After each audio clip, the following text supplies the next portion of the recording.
Allie, welcome to the show. Thanks for coming on. So, you budget on the Debt Free Mom template already, and you're coming to chat about how do we stay consistent and how do we adjust things during a pay period when things change, right? When things are different. So, thanks, first of all, for being willing to come on. Yeah, thanks for having me on. So, can you tell me a little bit about your budget? How many income streams do you have? What schedule are you budgeting on? What does your budget structure kind of look like? So we do use the pay period budget, the debt free mom template, and we have, I guess, three streams of income. So there's me and my husband. So I have a primary source of income, and that's kind of mine is the larger consistent one. And so that's what we primarily budget off of. And then my husband works as a part-time bartender. He has two part-time bartending jobs. So then we have the two sources of income from him. I'm paid the first and the 15th. And one of his bartending jobs, his hourly is paid the 1st and the 15th as well, so those line up nicely. And Hmm. then the second bartending job he got, that I think is every other week, and so we just fit that in wherever it goes. But that we pretty much go off a bi-monthly pay period structure. That's the schedule I budget off of too. So I'm very familiar. So when you are setting up the budget, so two of the income streams come on that payday, that first day. And then you are also planning for an income, a paycheck that might come, middle of the pay period or a few days later. And then as far as goals, like what you're working on, I read a little bit about what you wrote down before we got on, but just so that we get a context of where you're at or what you're trying to address, what are your current goals that you're like, hey, if we have extra money available in our pay Mhm. period, this is where we're sending money right now? So I'm expecting a baby in May. So we're currently just trying to stockpile any extra we have. And we're just putting in the emergency fund just because um, mostly to cover my husband taking a month off with us to stay home. So to kind of cover him not making an income for a month while we're home with baby. The nice thing is I work for a school district. And so most of my maternity leave will be over the summer. And so it shouldn't impact my paychecks too much because I already get my paycheck spread out over 12 months. Hmm. So it's mostly to kind of cover him being home with us. So any extra money we're making right now is just going into the emergency fund to pad that up a little bit. I would say we already had our emergency fund filled to 1 month, which was like our short-term Hmm. emergency fund goal. So then our next goal was to work on paying down debt, which we paused that to kind of pad the emergency fund for that like paternity leave, time. And then once we get through that, then we would go back to working to pay down debt. And then after that, our next goals would be to fill the emergency fund up to 3 months and save for a down payment for a house.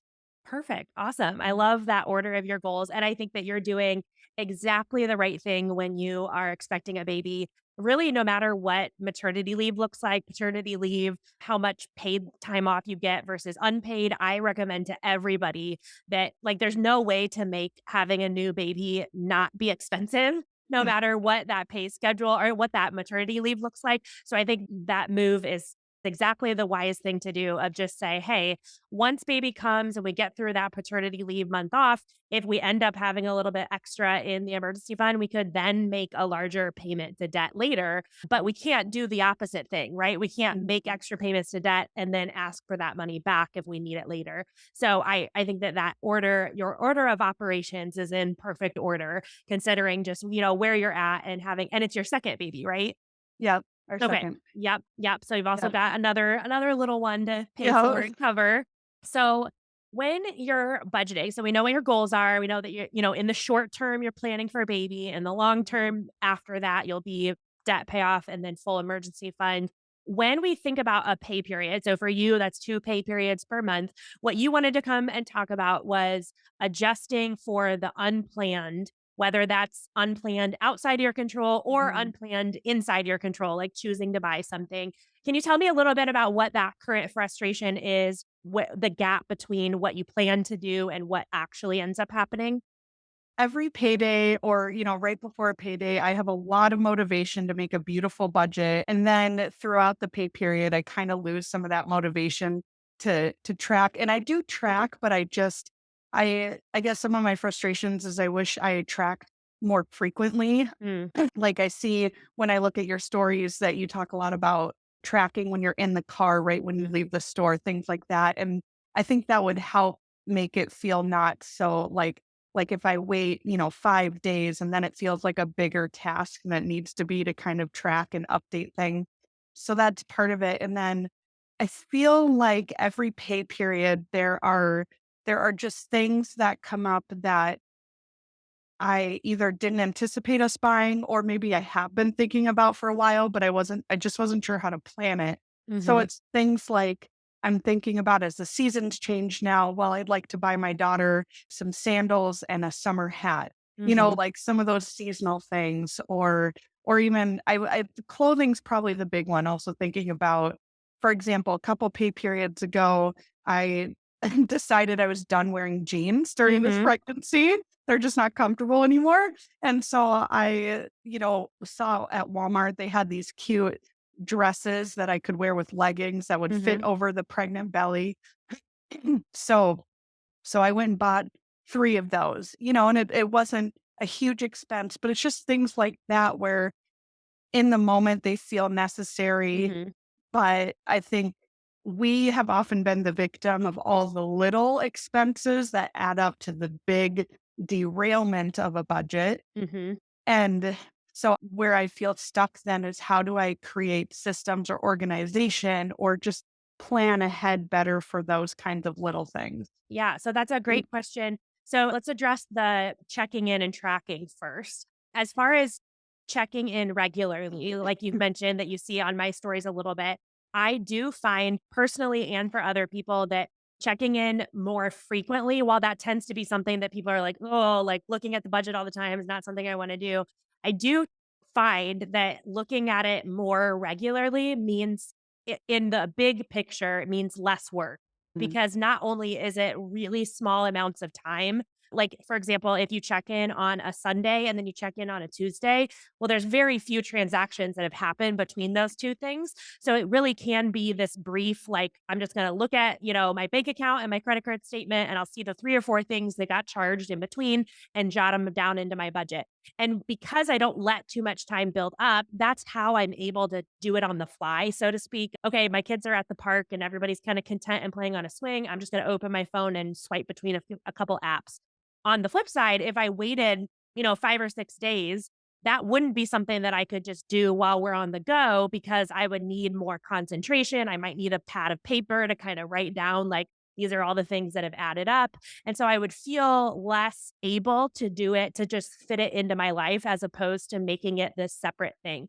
So by doing it frequently, it actually, for me, fits into tiny pockets of time that I can find throughout the day as opposed to being this separate event where I have to, like, okay, the kids are in bed. Now, instead of sitting down and watching my own show, I need to sit at the kitchen table and, go through the whole slew of transactions. When you make it small enough, it doesn't have to be its own separate thing. It can be something that's really automatic, I guess would be a good word. And then I saw that you mentioned that you have it bookmarked on your phone. There is also, and maybe this is what you mean by that, but there is a Google Sheets app that's Mhm. free, and that is really easy to use with especially the tracking, the stuff that's frequent, like gas and groceries and, those things, because those tend to be the things that are those separate purchases. It's not like a auto pay for a bill, for example. It's a swiped card.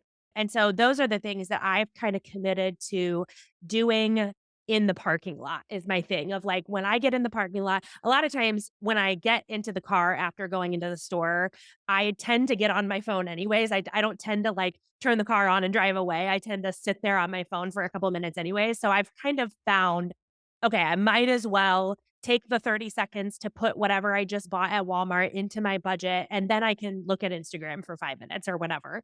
So those little snippets of time, not only does it mean that I don't have to, like, sit down and make a big production out of budgeting, but it's also, the more frequently we check in, the less likely it is that there's going to be an error or an overspending. So it kind of connects to then your second part of the question of, well, what do I do with the little things? Like you said, I think the sentence that you said is reminiscent for a lot of people, is the little stuff is our downfall. That is so true for a lot of people because when we go and we buy something and it's $7 here, $11 here, we're like, well, that can't possibly have a negative impact. Like that's not gonna cause us to go into debt, for example. And that's true that one individual purchase is not going to, but if we repeat that too many times, then we can get ourselves into some hot water without really realizing it. So, when we are more in tune with what our budget is with those frequent check-ins, then we can have it in the back of our minds. Oh yeah, buying my daughter $10 sandals at Target is totally going to fit into the budget and there's space for it versus that exact same purchase without the awareness of what's going on in our budget could cause us to get to a point where we have overspent. So the check-ins, not only by making them more frequent do you minimize how much time and effort you have to put into it, but it can also alleviate you of the stress or worry of, is this individual purchase going to cause a larger problem in the budget, for example? Right. Yeah. And I can relate a lot to what you're saying about tracking in the car as a busy mom with little kids. Sometimes the car is your one moment. Everyone is Yes. strapped in, no one can move. They can't get away if they wanted to. Yeah.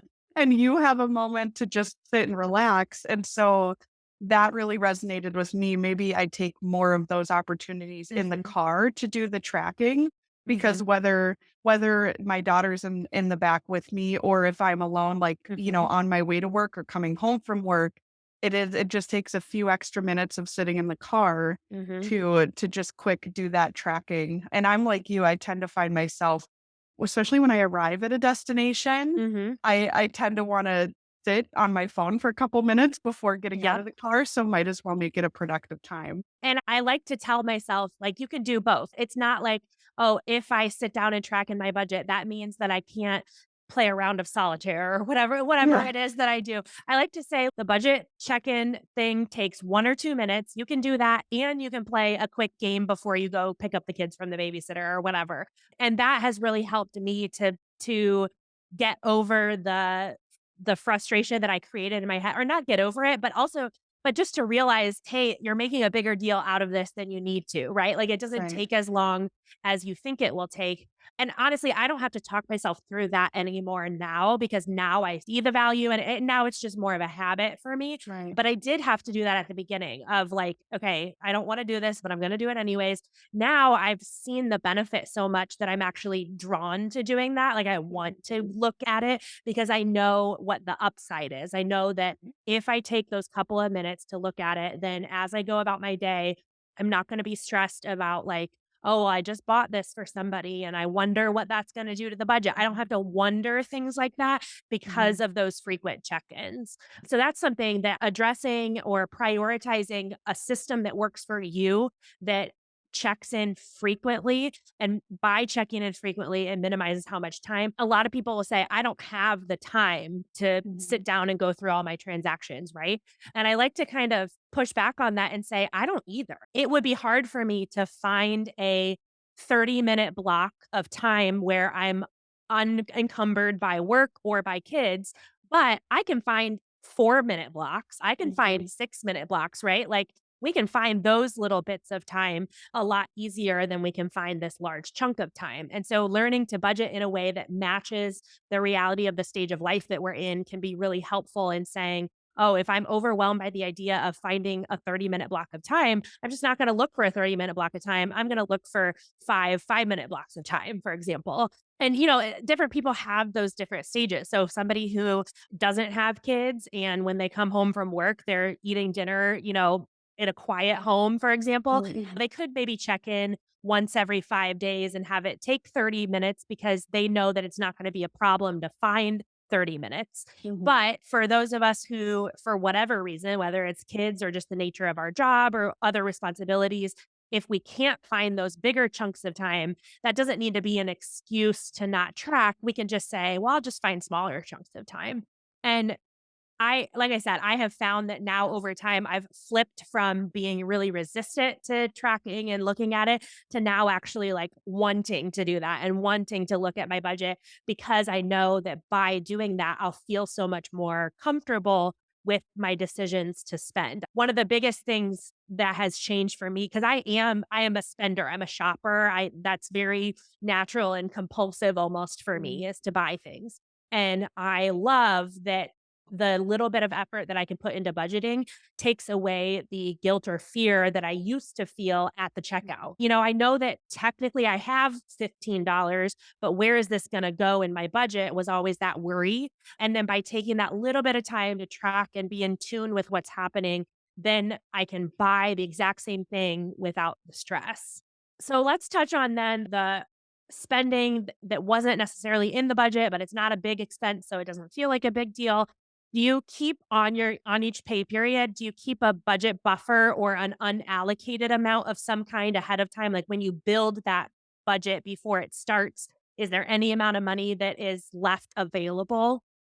Yes, yeah, I do try to keep a budget buffer. I think part of what's been hard is my, husband's income is variable. Mhm, So, for example, January and February were very slow in the restaurant bartending world, and they mhm, typically are. And my paychecks were a little bit less than they are now because my school district just settled their contract, so I got a mhm. cost of living raise. So those couple months, we're often seeing any budget buffer I left would get eaten up right away by my husband not making as much in cash tips as we thought he would Okay. because it was the slow season. Now we're kind of on the other side where the bars have gotten busier. He's making more money. Plus, he picked up the second job, so he's making more money. And that second job is temporary for now until baby comes. So he Mhm, just picked it up to make a little extra money before baby. And then I got my cost of living raise with work. And so we have a much healthier mhm, budget buffer now, and I was, again, kind of following your guidance on Instagram, your stories of I think you typically leave, like, 80 to $100 budget buffer, whether it's your budget or someone else you're working on, and lately, because we've been having such a surplus with the extra job and my raise, I've been I've been leaving those buffers bigger, like, mhm, sometimes I'll even leave them at, like, $200 mhm, just to help in case, like, in case my husband doesn't make as much in a pay mhm, period, and then even if he makes $100 less, we still have a mhm, $100 buffer. So that's one thing I've been kind of playing with, and we've been doing the budgeting by pay period for a year now, but I feel like we're still in kind of that figuring out phase mhm, of, the ebbs and flows of the year, the different months that we're making more and the different months we're making less, and mhm, trying to kind of make all the puzzle pieces fit, and trying to predict and figure out, like, how big should I leave a buffer this time? mhm. And also make sure we're not then just spending that buffer because it's Yep. there. I leave 80 to 100 per week. So what Okay. you're saying with more like 200 in a pay period is not off of what I do. My personal budget buffer, and again, I'm paid the same schedule as you. My personal budget buffer is between 170 and 190 per pay period. So I think you're right on with where you would want to be. One thing that you could do with that variable income for him is you might want to look at what you have planned and just make all of your estimations of what his paycheck is be lower. Just start out with like, all right, I'm just going to pretend that it's $100 lower than what I actually think it's going to be, because Mhm, it's so much easier to adjust our budget to a higher than we thought paycheck than a lower than we right. thought paycheck. It also gives you more peace of mind that if we set up our budget and we say, okay, this is the bare bones budget of as long as he's paid this many dollars, then the whole budget works. And lo and behold, paycheck after paycheck ends up being higher than the amount that you actually planned for. That feels like more breathing room in your budget. So I would, because we're also variable too. And so I would recommend, and that's also what I do in my own budget, is even if I can look, even if you kind of know his rough hours. So you're like, well, based on how many hours he's worked, I can kind of guess that it's going to be at this. Just kind of pretend like it's gonna be whatever that is minus 100 or something, Sure. and build your budget around that, because then when it ends up being a little bit higher, then you can say, "Okay, well, what do we want to add into the budget? Or what extra goal do we want to, where do I wanna put that 100?" Is a lot better of a on the fly decision to have to make Mhm. than what do I want to pull out of the budget? What do I want to remove?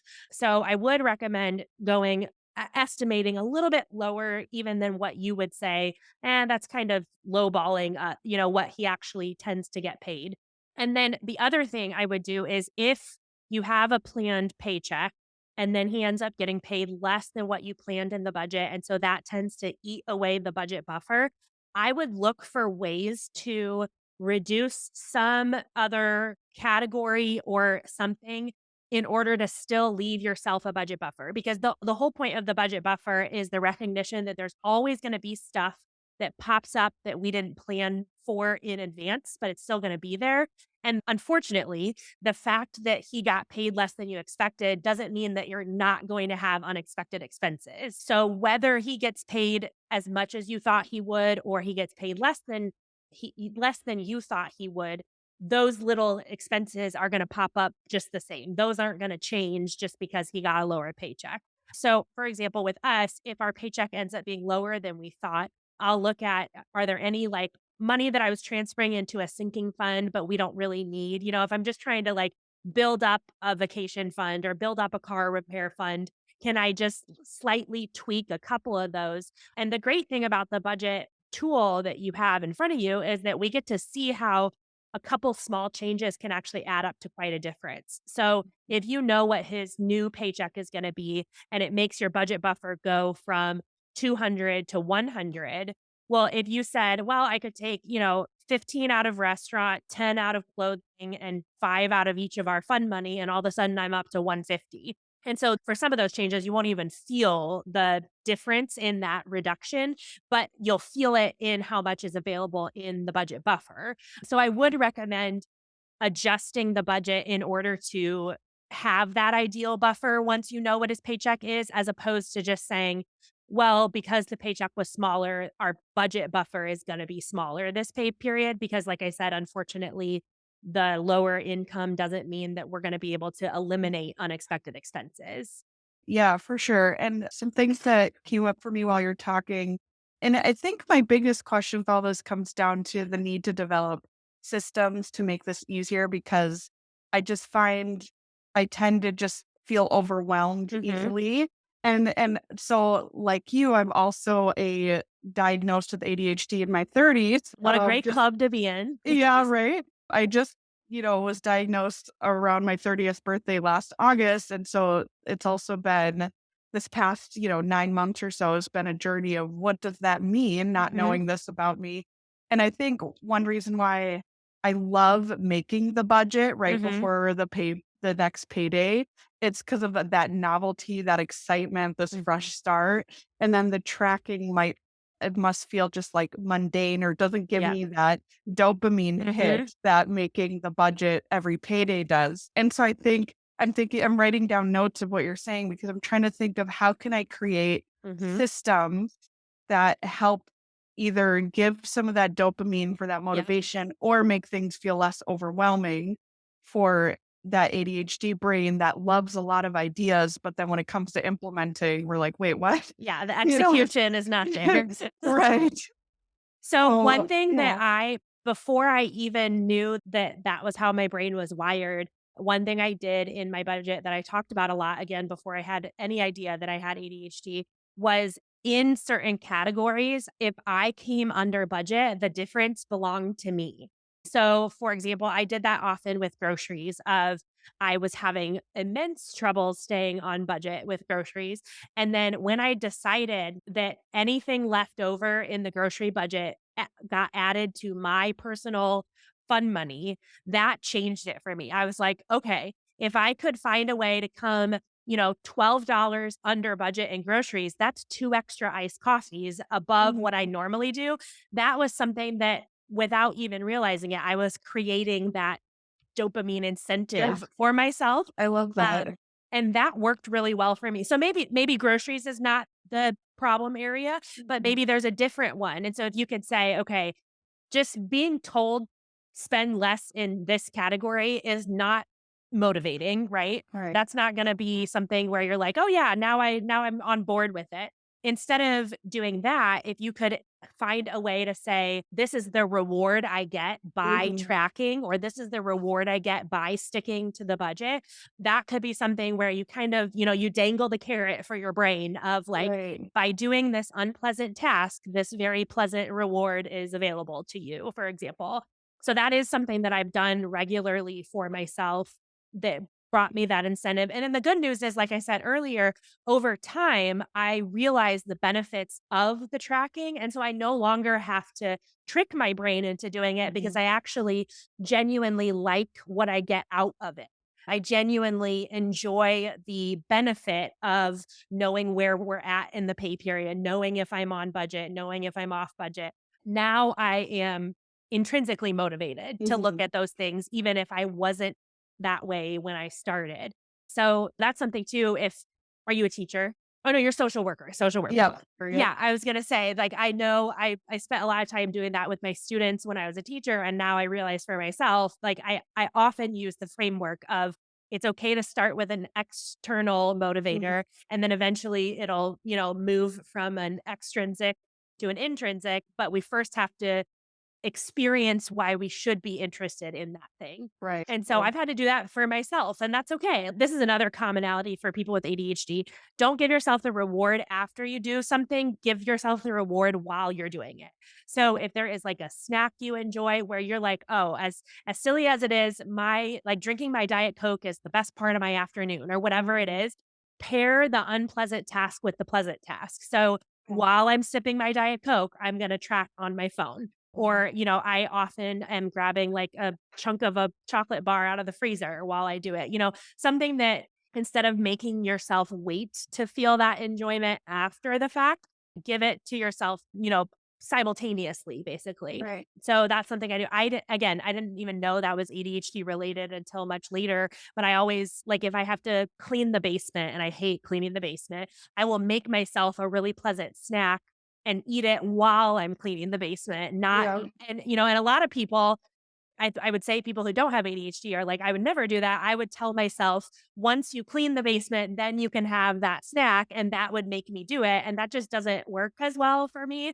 So I just pair them. I do them together or turning on a show. Like, Yep. that's another thing, that time blindness piece is also really hard of, Right. like, the length of time. So if there's a show you really like, The Office is my favorite. Love The Office. Of the ops okay. So Yeah. if you tell yourself, "I could track my entire budget in less than half an Office episode," and then you Mhm. turn that Office episode on, then your brain knows, by the time I'm watching that cold close at the end of the episode, I'm gonna be totally done with the budget.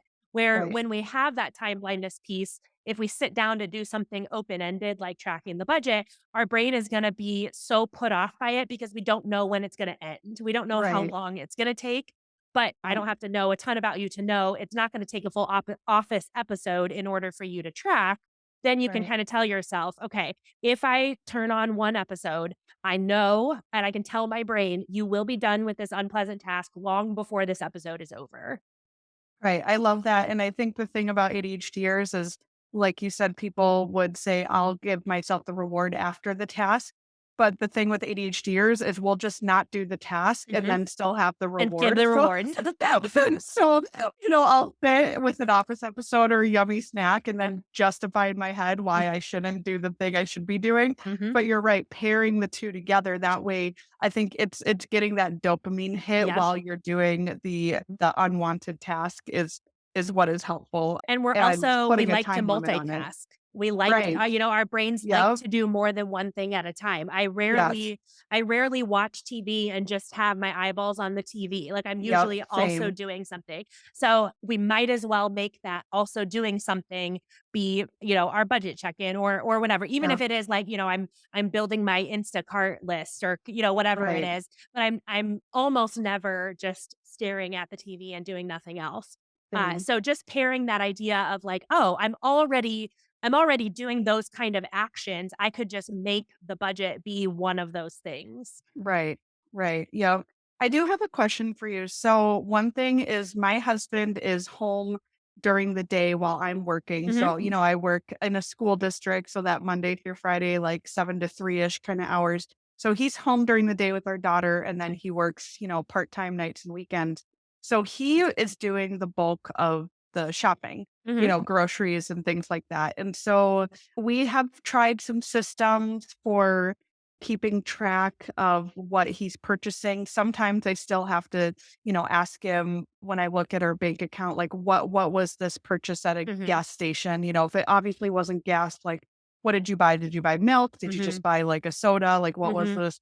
So do you have any advice or how you keep track of like what Kyle spends, for Mhm. example? Yeah. So some of it depends on, like you said, sometimes it's obvious what it was. If like it says it's Costco gas or whatever, and so you can just Mhm. record it.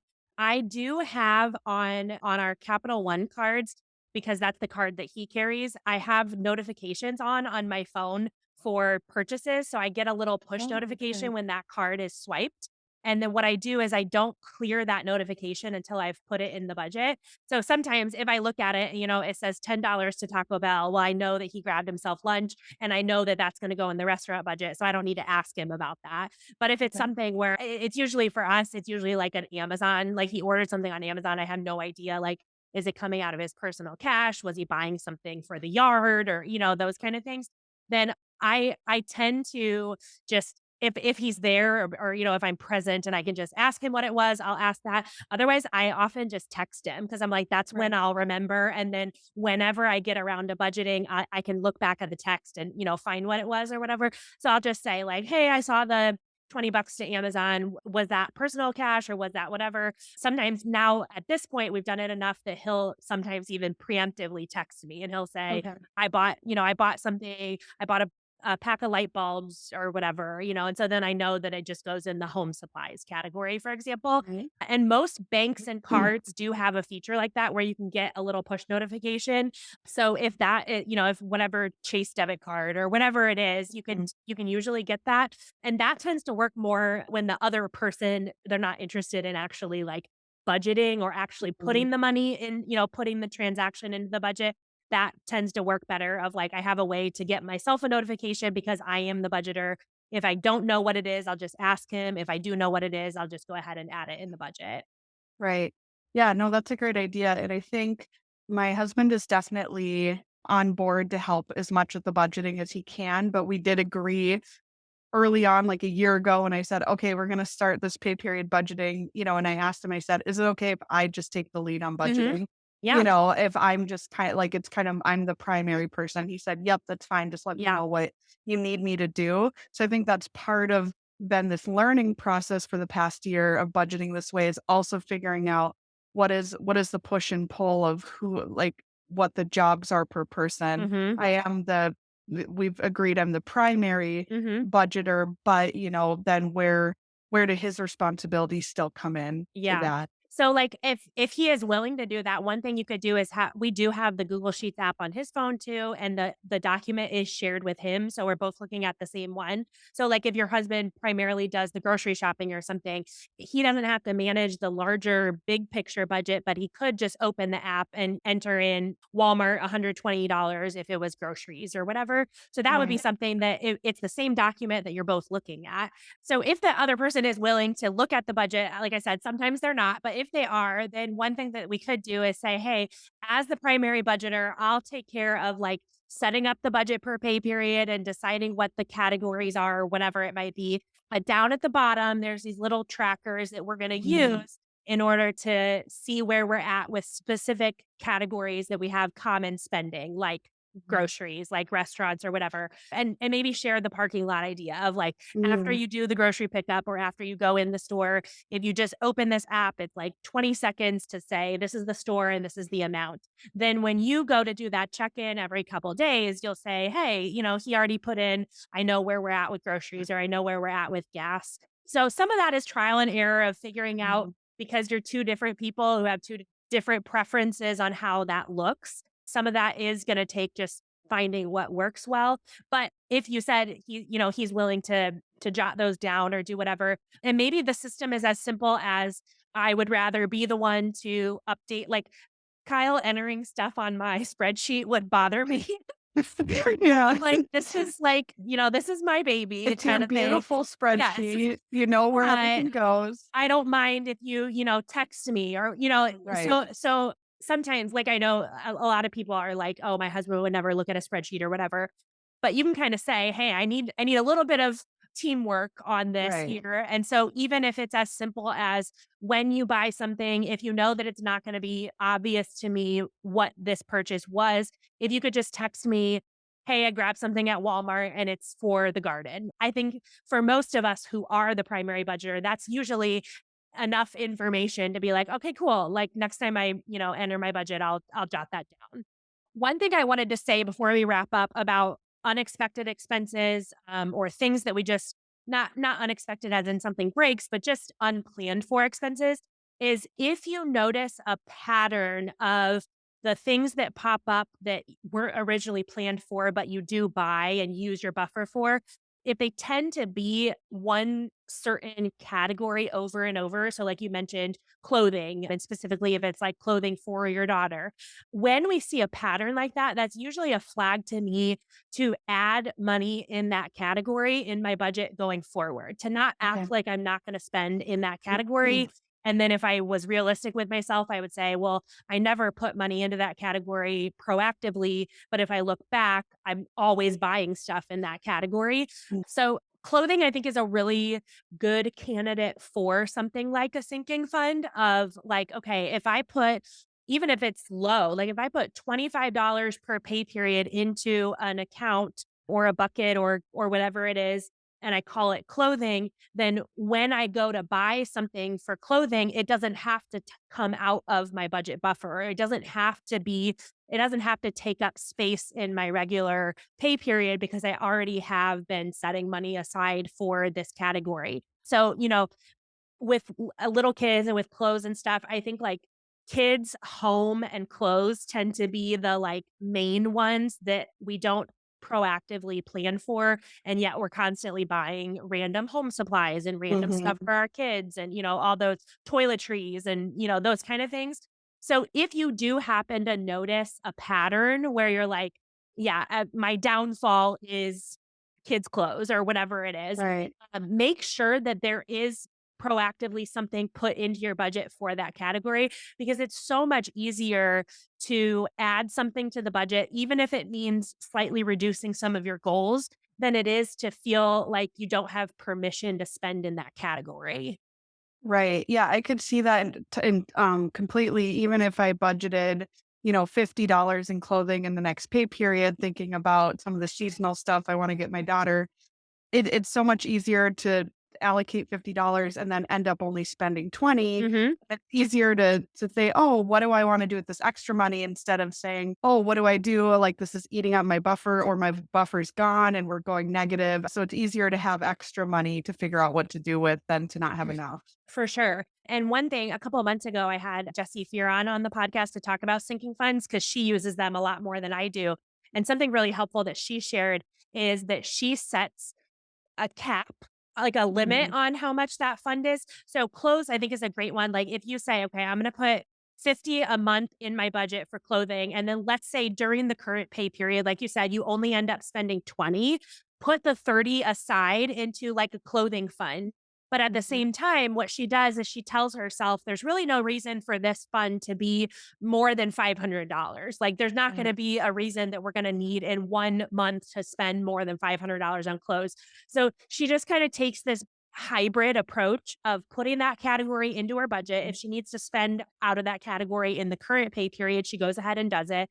But if there's anything that's left, then she'll move that into that sinking fund and she'll just keep doing that. And then once the sinking fund gets to whatever that limit is that she decided, then she doesn't add any more to it because she's like, well, if in the next 2 months my son needs shorts, I'm just going to pull it out of that Right. sinking fund that already has that in there. So you give yourself a little bit more breathing room where you're like, okay, now if something popped up, I wouldn't even have to adjust my budget at all or plan for adding it into the budget. I have this little extra pocket of cash that is specifically for that category. And that can just help to offset. Like, I've said before in other episodes too, it's not that that is actually like mathematically different than what you're already doing. It's just Mhm. psychologically different. It's mentally different. And when it feels better, it's something that we're able to kind of stick to a little more long term.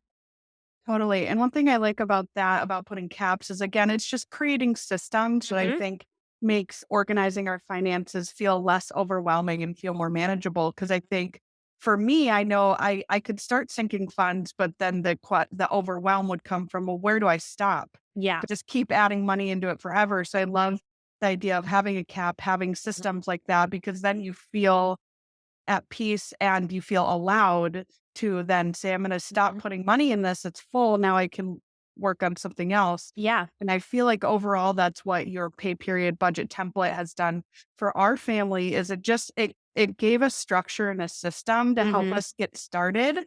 And then we can adjust it to fit our needs and our Yeah. personalities however we need to, Hmm. because before I started using your pay period template, I just kind of had my bills listed in an Excel spreadsheet and Hmm.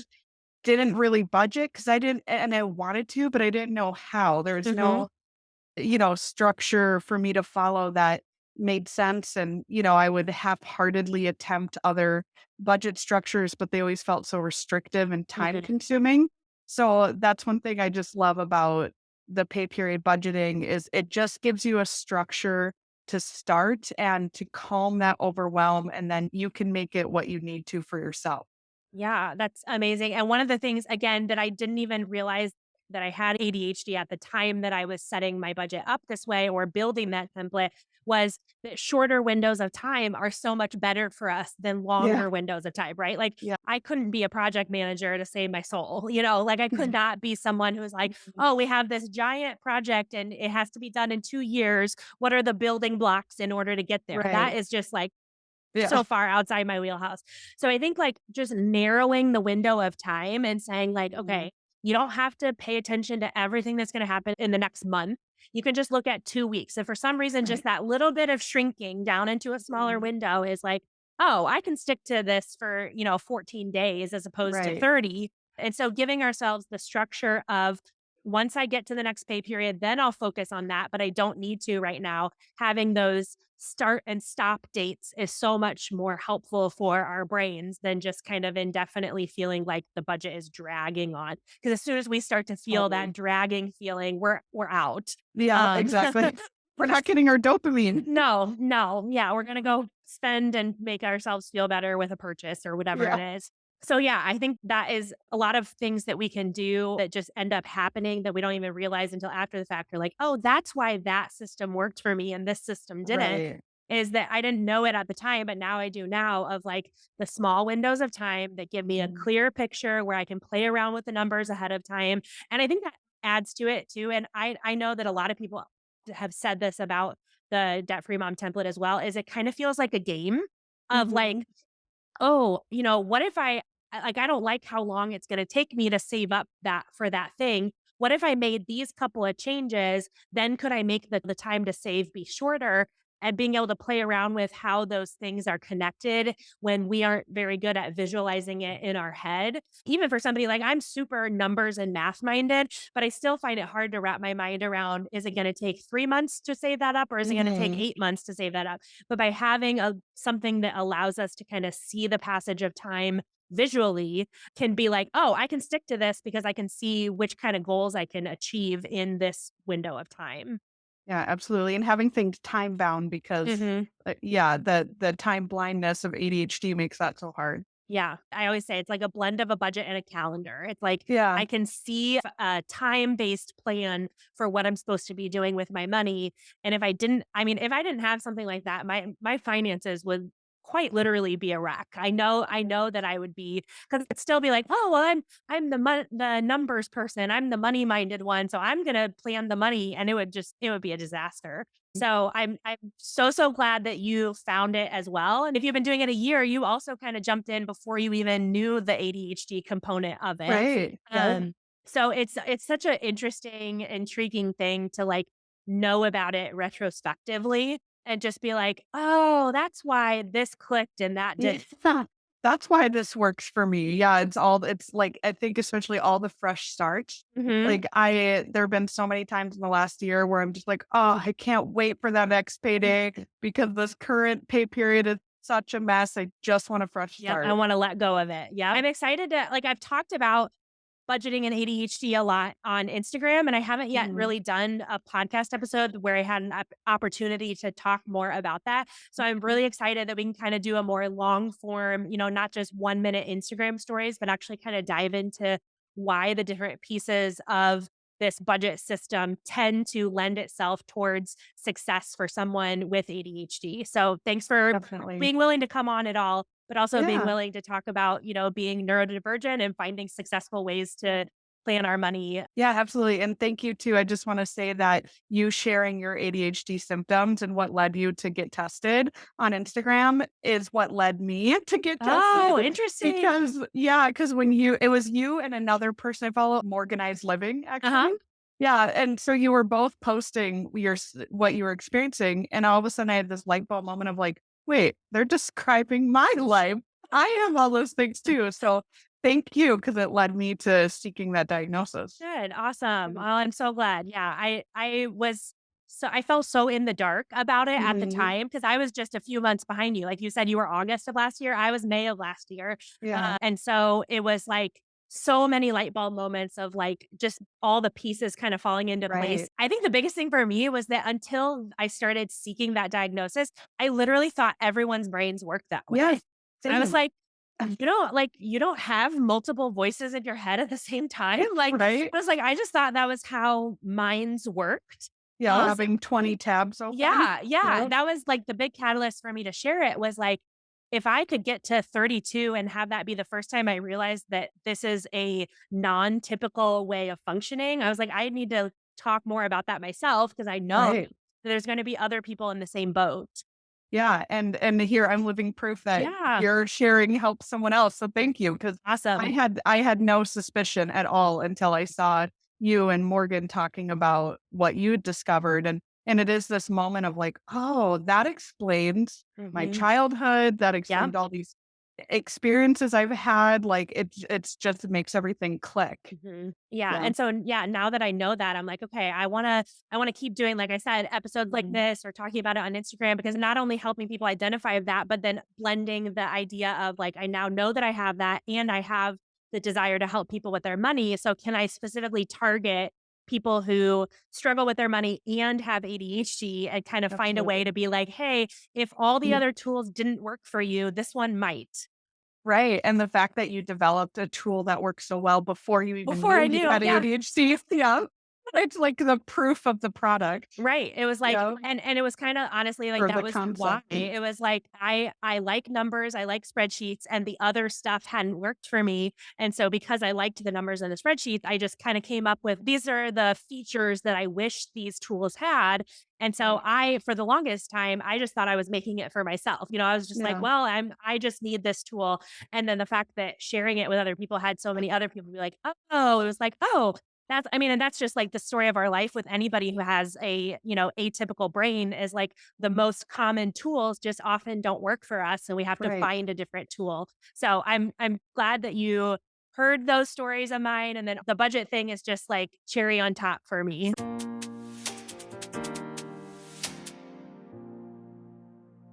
This is Fortune Cookie Finance with Kyle and Carly, where we talk about the possibility of what the future could look like with money.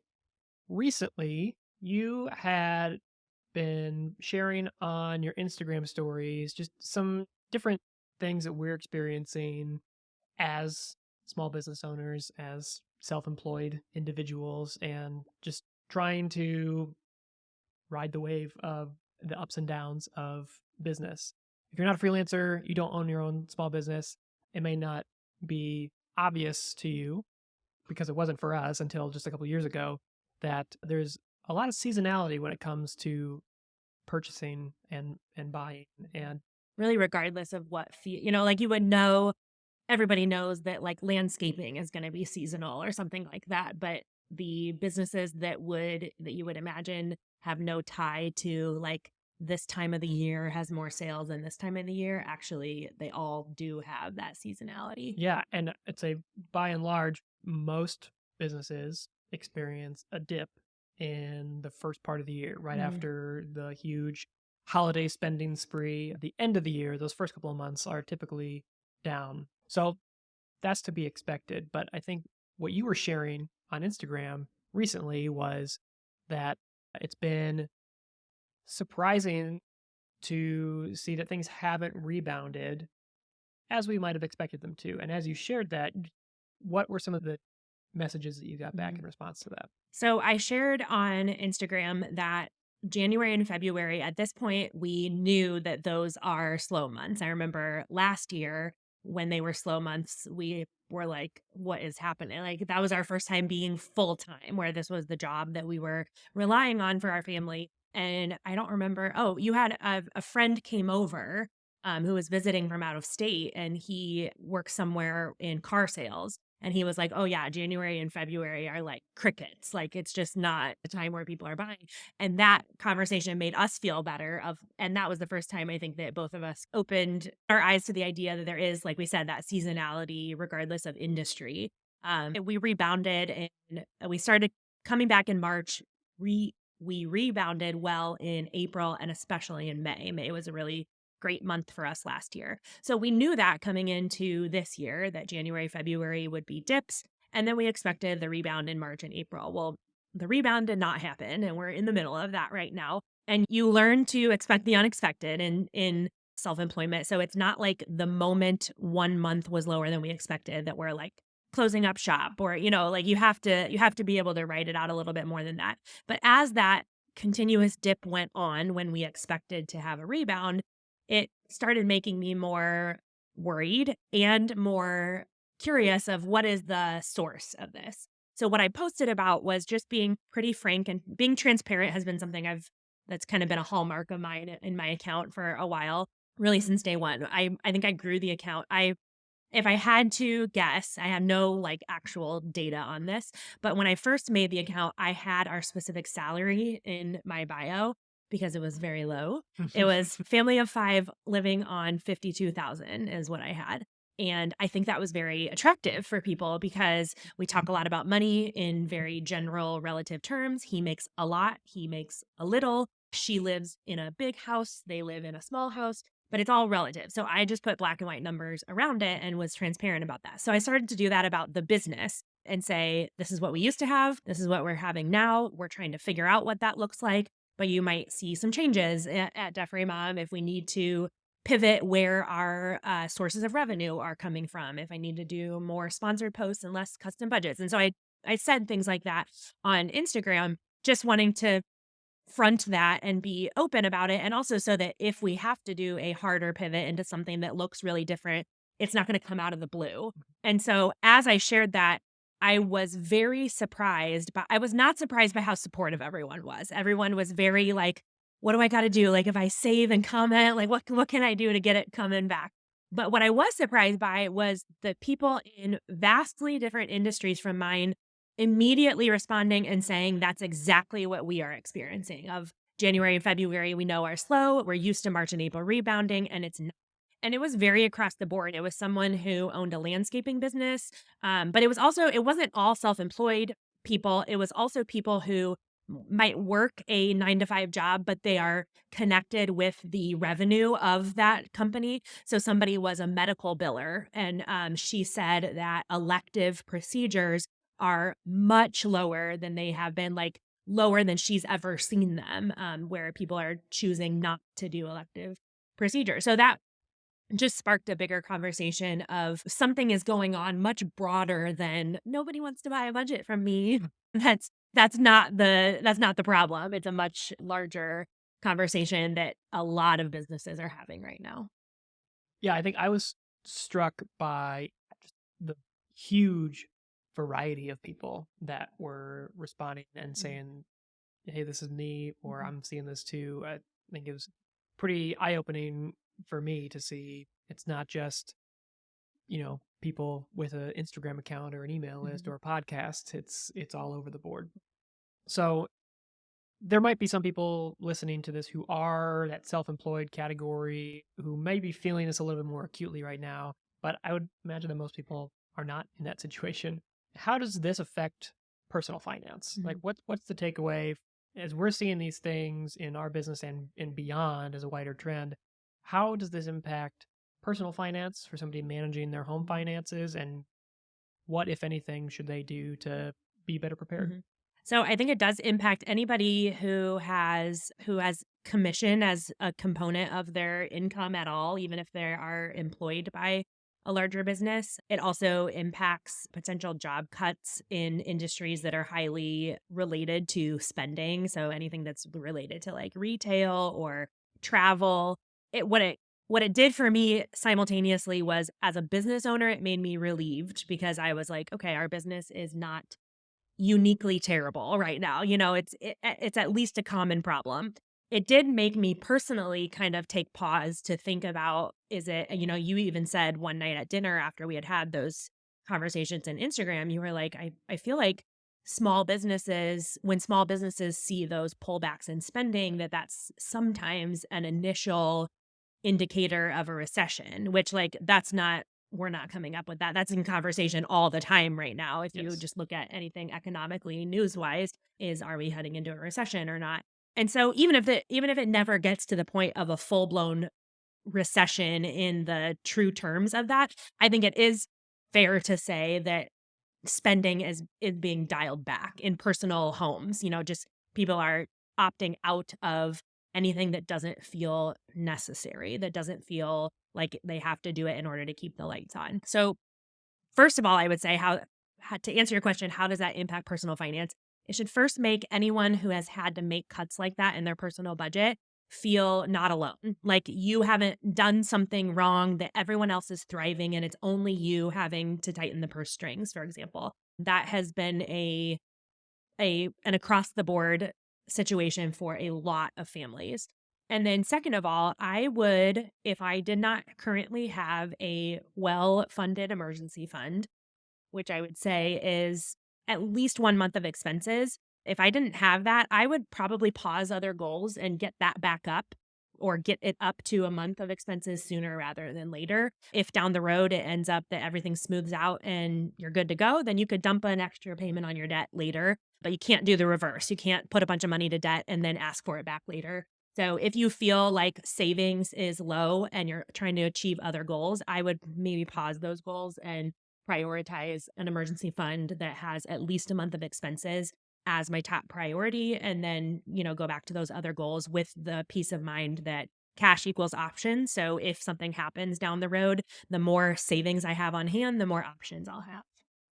So those are some things that we're experiencing in our family and with our business. Certainly not a pity party segment, Yeah. but more just wanting to shine some light on what's going on beyond just debt free mom, and is obviously happening for a lot of other people, and encourage you to take those steps to make sure that Mhm. your home finances and your personal finances are secure and ready Mhm. for changes to come. And I said this on Instagram too, but I want to say it here, that it is not like a doom and gloom, like I'm a fortune teller and I can see into the future, and, on June 7th it's gonna happen or whatever. Recessions have happened before, they will happen again. They're not a fun part of the, life cycle of the economy, but they're normal. And so the sky is not falling.